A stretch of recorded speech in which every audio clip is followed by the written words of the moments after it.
Hello friends, welcome back to Bettina Libre. Today I want to talk about how anxiety feels. This past weekend I was having a conversation with one of my friends and she shared that she also experiences anxiety. She commented that to ease her anxiety she exercises daily and that has helped her to ease her symptoms. But when I started sharing how I experience anxiety, we realized that we're in totally different levels. For her, she's going through a rough period in her life, and of course it's normal to experience some sort of levels of anxiety and depression. But when that becomes your normal, and that was my situation for many years, it can be an excruciating way of living. I had shared before in my video my anxiety story that with my therapist we became aware that I had experienced anxiety since I was 3 years old. My parents got divorced around that time and it was a very traumatic experience for me. As a kid, I didn't know how to handle all that emotionally charged environment and it started reflecting in my body. So what I want to share with you is that sometimes anxiety can also show physically in our bodies, not just emotionally, but also physical reactions in our bodies. So I developed psychosomatic diseases in my eyes and in my skin. For those that don't know what psychosomatic means, it is a physiological condition involving the occurrence of physical symptoms that most of the time lack a medical explanation. So I developed nervous conjunctivitis in my eyes and nervous dermatitis in my skin, and it showed all over my body. The situation at that time with my family was very unstable. I had to be relocated several times and had to live with different caregivers like aunts, friends of the family, and my grandparents from the ages of 3 to 5. This will make me feel extremely unstable and nervous. Stability is very important during those early childhood years, and I was lacking exactly that. So my anxiety started developing physically in my eyes. They were always itchy and inflamed, and I would scrub them so much to the point of losing part of my vision. I started using glasses since I was 5, and these glasses had to be dark because my eyes became extremely sensitive to the light. I couldn't watch TV, I couldn't go to the movies, I couldn't even play outside if it was a sunny day because my eyes were extremely sensitive since I have been scratching them so badly. My skin was itchy too, like a burning sensation. Anytime something stressful will happen, I will feel this tingly sensation in my skin and I wanted to scratch it. I scratched it so badly and so much that I even opened wounds in my skin. I remember that I had open wounds here in this part of my body, behind my ears, in my face, behind my legs. And my mom took me to different doctors and doctors didn't know exactly what was causing it. And they didn't have a good explanation of why this was happening. And of course, they never asked what was going on at home. I guess it was assumed that everything was okay. And I think also back in that time, they didn't have that much information about psychosomatic diseases and how they could be related to anxiety. So fast forward in 2017, when I had my mental breakdown while living in Australia, I will wake up in the middle of the night around 3 or 4 with a burning sensation in my left arm.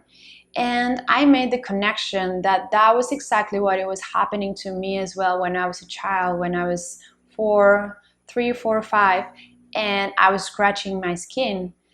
And back at the time, since I was a kid, I was not aware of it and I had no way to communicate this.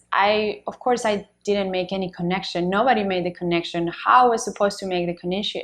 I was just a kid. I shared this with you because I want to provide some understanding on how I experience anxiety and how anxiety can be so unique. I have noticed that mental disorders are experienced differently, so it is different by each individual.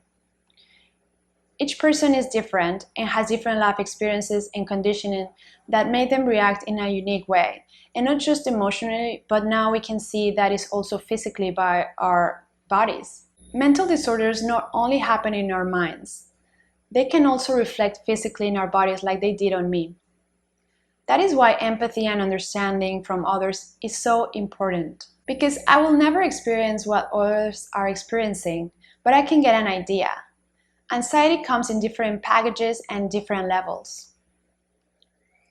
Just to provide some light on how anxiety could feel. For example, ladies, I have noticed that sometimes I have the same discomfort and pain as menstrual cramps, right? When you're experiencing, for example, menstrual cramps, you have very elevated sensations of pain and you have a lot of discomfort. You feel uncomfortable in your own skin, and it can be excruciating and debilitating. Sometimes you don't even know where the pain is coming exactly, and it radiates everywhere. So that level of discomfort, that's how I experience medium levels of anxiety. For those that don't experience menstrual cramps, for example, are equivalent to experiencing a heart attack. That level of pain and that level of discomfort. For me, when I have crisis of anxiety, and it means high levels of anxiety, I feel like I am dying in life. It is a very excruciating sensation and very debilitating discomfort happens. I feel trapped in a spiral of negative thoughts that produce extremely uncomfortable emotions and sensations, and there is no way out because everything is happening inside of my mind. So when someone voices to you that they are experiencing anxiety, it will be good to start being curious and ask questions about how they are feeling it. Maybe some questions along the lines of, how often do you experience anxiety? How strongly do you experience anxiety? How do you experience anxiety? However, I must say that anybody that is experiencing a mental disorder should look for professional help with a therapist, a psychologist, or even a psychiatrist. I am not that prone to suggest psychiatrists because that means that you will require medication. And like I mentioned in my previous videos, I have been dealing with anxiety for the past almost 5 years without medication, which I think is much better because our emotions are telling us something. Something is inside of us that we need to deal with it. I also mentioned in my previous videos, relationships and anxiety, that it's our responsibility when experiencing a mental disorder to find those people that can become our support network. Friends, family, our allies, that they can lend a hand or support when we are going through a crisis. But I must also mention that part of that support network includes a therapist, a professional, somebody that is prepared to deal with all the emotional charge that comes with a mental disorder. Work with them to better understand yourself in order to identify what are the roots of your anxiety. Sometimes understanding goes a long way. Thank you so much for watching these videos, guys.